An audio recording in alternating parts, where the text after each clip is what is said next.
Hello दोस्तों, तो आज आपका मेरा स्वागत है आपका मेरे YouTube चैनल के इस व्लॉग में आपको अगर बीएड कर रहे हैं और आपको लेसन प्लान बनाने में हो रही है तकलीफ़, तो इस वीडियो को देखने के बाद आपको तकलीफ़ नहीं होगी। तो ये वीडियो आपको लेसन प्लान्स के बारे में है, इतिहास के लेसन प्लान के बारे में आपको ये वीडियो देखने को मिल रहा है। ये पाठ योजना 1 है। ऐसे ऐसे आपको 5 टॉपिक्स या 5 पाठ योजना बनाने होंगे।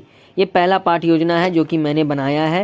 ये फर्स्ट पाठ योजना में आपको विद्यालय का नाम देना है, ऊपर में जिस भी विद्यालय में आप पढ़ाने जाते हो या आप जाने वाले हो।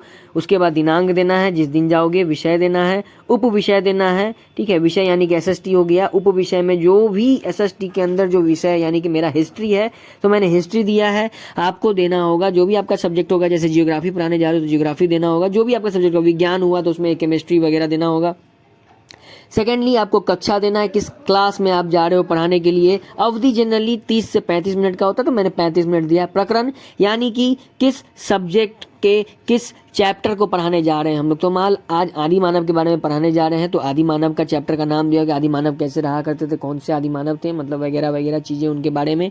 ये सारी बातें बतानी होंगी इसमें आपको बारी बारी से। पहले तो समान उद्देश्य हम लोग बताएंगे बच्चों को कि हाँ भैया, इस समान उद्देश्य जो होता है ना, वो आपको जनरली सब्जेक्ट से रिलेटेड होता है। यानी कि आप जिस सब्जेक्ट को पढ़ाने जा रहे हो बच्चों को, उस सब्जेक्ट को पढ़ने के बाद बच्चों को क्या फ़ायदा होने वाला है, तो ये चीज़ आपको उसमें बतानी होगी। समान उद्देश्य में वो चीज़ समझाना होता है। तो आपको अगर ये वीडियो अच्छा लगे तो आप प्लीज़ मेरे चैनल को सब्सक्राइब जरूर कीजिएगा और बेल आइकन को क्लिक कर दीजिएगा ताकि ऐसी अपडेट्स आपको और भी मिलती रहें। तो इसमें समान उद्देश्य में आपको पहला दिया हुआ है कि छात्रों में इतिहास विषय के प्रति रुचि जागृत करना चाहिए। इतिहास को पढ़ाने जा रहे तो उसके विषय में तो उसको रुचि जागृत होनी चाहिए ना भाई। छात्रों को अतीत के बारे में परिचित करवाना होता है, छात्रों की कल्पना शक्ति का विकास करना होता है, छात्रों को भारतीय प्राचीन संस्कृति से परिचित कराना होता है, छात्रों में इतिहास राष्ट्रीयता की मानवता को या भावना को जागृत करना होता है। ये हो गया समान उद्देश्य, मतलब आपको हिस्ट्री पढ़ाने से बच्चों को क्या लाभ होगा सो बताना है। सेकंड, आपको विशिष्ट उद्देश्य बताने हो। विशिष्ट उद्देश्य जनरली 3 से 4, 4 से 5 तक आप दे सकते हो, उससे ज़्यादा मत देना, बहुत ज़्यादा लंबा हो जाता है। वो उतना लंबा करने की जरूरत नहीं है, टीचर उतना पढ़ते भी नहीं है आपके। ठीक है, किसी किसी कॉलेज में होता है कि आपको वो ना प्रैक्टिकल लेसन प्लान का एक बुक दिया जाता है, उसको भर के लाना होता है। बट अगर नहीं दिया जाए तो खुद से भी कैसे किया जाए ये हम आपको बता रहे हैं इस वीडियो के माध्यम से। तो विशिष्ट उद्देश्य में बच्चे मानव के विकास क्रम से परिचित होंगे। मानव कैसे विकास करता है, पहले जानवर था, फिर उसके बाद इंसान बना, फिर धीरे धीरे आदि मानव बना, फिर आदि मानव से नॉर्मल इंसान बन गया जो पैरों पे चलते हैं। ऐसे करके 3-4 लाइंस लिख देंगे कि आपको आदि मानव चैप्टर पढ़ाने के बाद बच्चों को क्या लाभ होगा, उसके रिगार्डिंग आपको 3-4 विशिष्ट उद्देश्य दे देने हैं जो कि मैंने दिए हुए हैं। बच्चे पाषाण काल के बारे में जानेंगे, बच्चे आदि मानव के बारे में जानकारी प्राप्त करेंगे। ये सारी चीज़ें जो है विशिष्ट उद्देश्य में आनी चाहिए। विशिष्ट उद्देश्य जनरली 3 से 4, 5 तक दे सकते हो। 5 जनरल होता है, 5 नॉर्मल होता है। 5 विशिष्ट उद्देश्य से ज़्यादा देने पर ना वो आपका लंबा खिंच जाएगा। उतना लंबा खींचने की जरूरत नहीं है, टीचर्स भी उतना पढ़ते नहीं है ध्यान से, सो उतना लंबा जरूरत नहीं है आपको खींचने की। ये सब देने के बाद हम लोग थोड़ा सा और आगे बढ़ेंगे। तो आगे आपको बढ़ने के बाद ना इसमें दिखेगा, रुकिए वीडियो आगे बनाता हूँ मैं, तो इसमें आपको दिखेंगे शिक्षण विधि के बारे में। ठीक है, थोड़ा सा आगे बढ़ोगे तो आपको शिक्षण विधि के बारे में दिख रहा होगा। शिक्षण विधि में जो होता है कि आप कैसे पढ़ाओगे बच्चों को। प्रश्न उत्तर विधि पहले करोगे, पहले बच्चों से प्रश्न पूछोगे उसके बारे में, अपने टॉपिक के बारे में, आदि मानव के बारे में आप क्या जानते हो, बच्चों से वो पूछेंगे। उसके बाद हम उसको व्याख्या कर देंगे कि हाँ भाई जो तुम जानते हो उसमें ये सब भी ऐड कर लो। ठीक है, तो उसके बाद आता है सहायक सामग्री। आपको जनरली ना बहुत सारे स्कूल जो आप इंटर्नशिप देने जाओगे तो उसमें आपको खुद से ही सारे सहायक सामग्री लेके जाने होते हैं। जैसे कि मानव विकास का चित्र के माध्यम से क्रमबद्ध तरीका से कैसे उसका विकास हुआ वो बताना होता है। उसके बाद आपको डस्टर कलम अपना लेके जाना होता है। भाई साहब ये कोई देता नहीं है वहाँ पे, मतलब इंटर्नशिप में ऐसा ही होता है। ठीक है, उसके बाद किसी किसी कॉलेज में दे भी देते हैं, किसी किसी स्कूल में, बट अगर फिर भी टीचर्स को ऐसे अपना सरकारी स्कूल में ऐसे लेके जाना पड़ता है।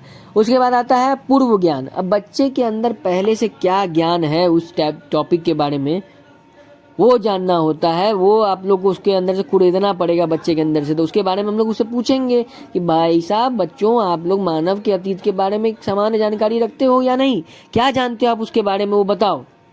वो बच्चे जो भी अपने हिसाब से कुछ कुछ बता देंगे आपको। आगे है प्रस्तावना। किसी भी चैप्टर को चालू करने से पहले हम लोग बच्चों से कुछ क्वेश्चंस पूछते हैं ताकि वो बच्चे जो हैं उस क्वेश्चंस के रिगार्डिंग हमको आंसर दे पाएँ, या उस चैप्टर के रिगार्डिंग उनको कुछ जानकारी हो तो वो हमें भी पता चले, और हम उस जानकारी में कुछ और अपने तरह से ऐड करके उसको जानकारी को पूरा सुदृढ़ कर दें, अच्छी तरह से उसको जानकारी दें उस चीज़ के। वही प्रस्तावना में आता है। क्रम संख्या 1 में अध्यापक पूछता है कि बच्चे आप कहाँ रहते हैं, तो वो बच्चे कहते हैं कि हम अपने घर में रहते हैं।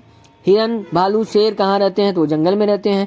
जंगल में और क्या क्या होता है, तो पेड़ पौधे होते हैं। बच्चे ये सब तो नॉर्मल जानते हैं, लेकिन अगर वही हम लोग बच्चे से पूछ दें, किसी बच्चे से कि बचाओ कि मानव जो है वो शुरुआत से कहाँ रहते थे, प्रारंभ में कहाँ रहते थे, मानव पैदा होने के बाद कहाँ रहते थे, बच्चे चुप हो जाएंगे।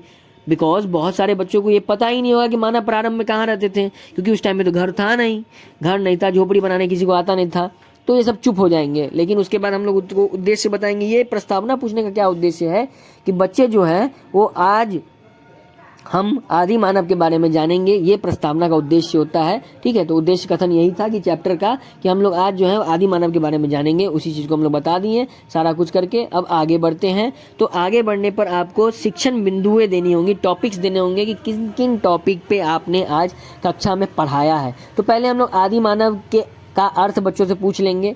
ठीक है, विकासात्मक प्रश्न पहले बच्चों से पूछेंगे कि हाँ भैया बताओ आदि मानव किसे कहा जाता है।